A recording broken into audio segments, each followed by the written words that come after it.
Okay. Not a lot new on injuries.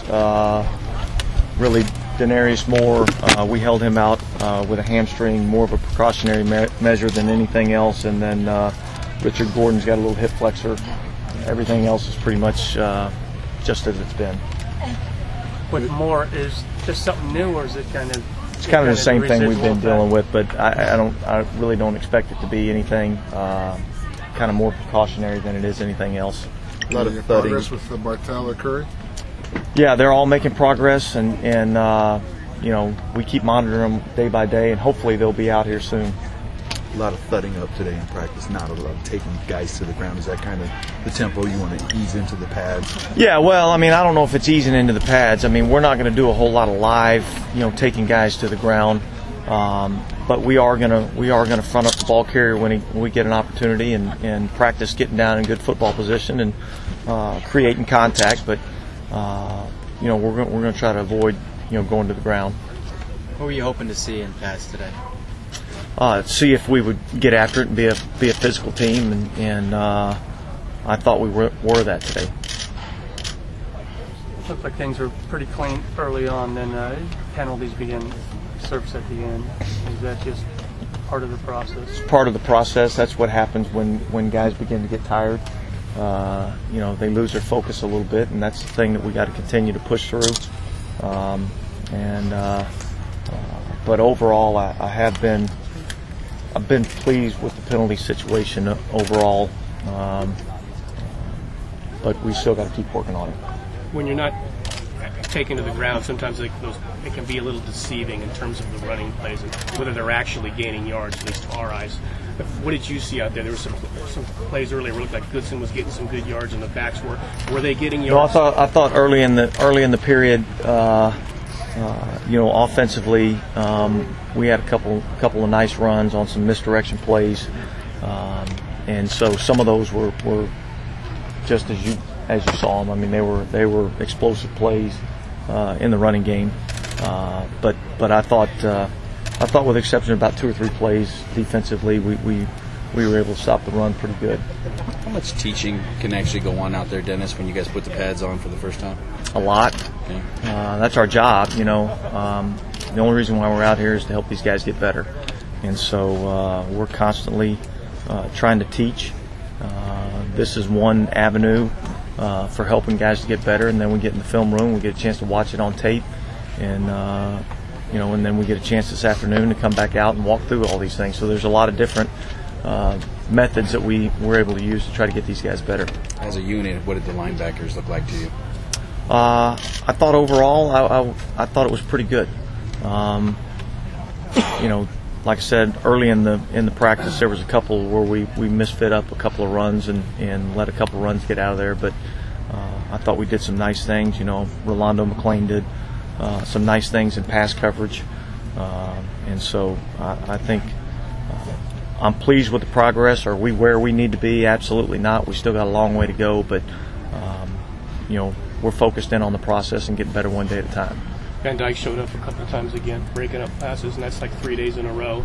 And coaches say in the past that they grade guys every day and that they look for, you know, high performances every day, and they don't want to see dips in it. What is it for a young guy to have? First of all, is the rest of his game matching up to the few plays that we're seeing out here? Is he being consistent besides those breakups? Yeah, he's been consistent. You know, he still makes some young player mistakes that we've got to get coached out of him, but you know, he continues to make, you know, a little bit of progress every day, and I'll tell you, like I would tell him, I mean, he's not where he needs to be yet, but he's got to continue to work and continue to keep getting better and learn the little nuances of the game. What have you seen from DHB so far? Just even going back to the off season, and then what do you expect out of him? Well, I tell you, I think he's improved as a receiver, as a total receiver. You know, his route running's better.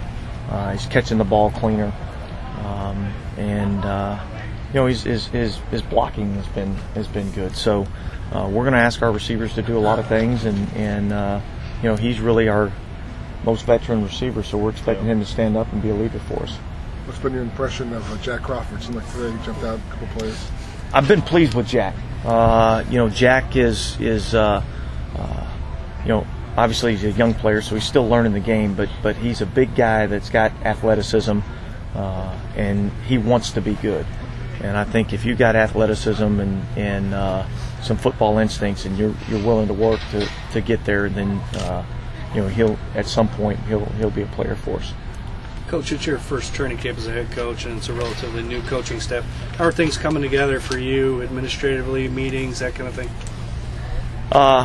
Good. I mean, I think we've had good organization, and things have run pretty smoothly.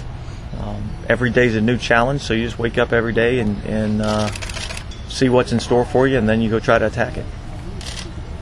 When you say Crawford wants to be good, is that rare in players, and most people think that? Well, when I say that, what I'm saying is that he's willing to do the things that are necessary to be good. And I think in my experiences, some guys are willing to go that extra to really be good, and some guys are looking for some shortcuts to take to. They want to be good, but they're not willing to pay the price to be good. And he's one of those that's willing to pay the price to be good. How easy is it for you to recognize the guys that aren't willing to do that? It doesn't take long. It doesn't take long. It sticks out like a sore thumb, and those are usually the guys that don't last very long. And if they do make it for a little while, you're always looking to replace them. Obviously, you guys liked Crawford enough to draft him, but has there been anything early on that you've seen from him that's surprised you, that you know he had in him? No, I don't think so. I mean, he's still relatively new to the game, so I guess if it was one thing, I'd say that his knowledge of the game and his instincts and the way that he's been able to pick up things, I've been impressed with.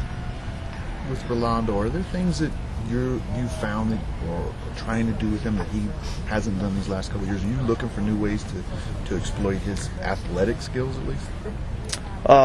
Yeah, well, I mean, not just specifically with Rolando. I mean, it's with all of our players. I mean, we're looking for the things that our guys do well, and those things we're gonna try to put them in those positions as many times as we can, and try to limit the times we ask them to do something differently. I guess how much more do you need out of him this year for that defense to really take that next step? How much more do you need out of Rolando? Well, I think we need a lot out of him. As with all of our players, he's one of those guys that we're counting on to be one of our leaders on our team. He's one of our guys that we're counting to be one of our playmakers on our team, and so he's got to step up. Our job as coaches is to find ways to reach him, and his job as a player is to find ways to get better every day and try to do the things that we're asking him to do. And I think so far he's done a great job of that. You see guys like Crawford and that are making plays in the third team, the second team. Do you start saying, well, let's put you in with the first team and see if we can see some progression there? Well, I'll say this: the evaluation process takes time, and so we're not going to jump out after one or two practices, one practice in pads, and flip the whole depth chart around.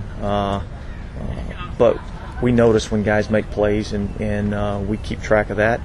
And when a guy makes enough plays, eventually he gets a chance to move up the depth chart and see if he can do it against a different level of competition. And so we'll continue to evaluate it, and when we feel like there's a need to move somebody up or down, we'll make those changes.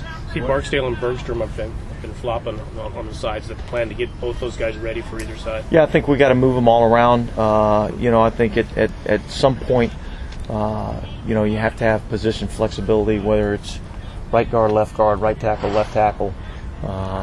Guys that can do a little bit more become more valuable when you start talking about game day activations.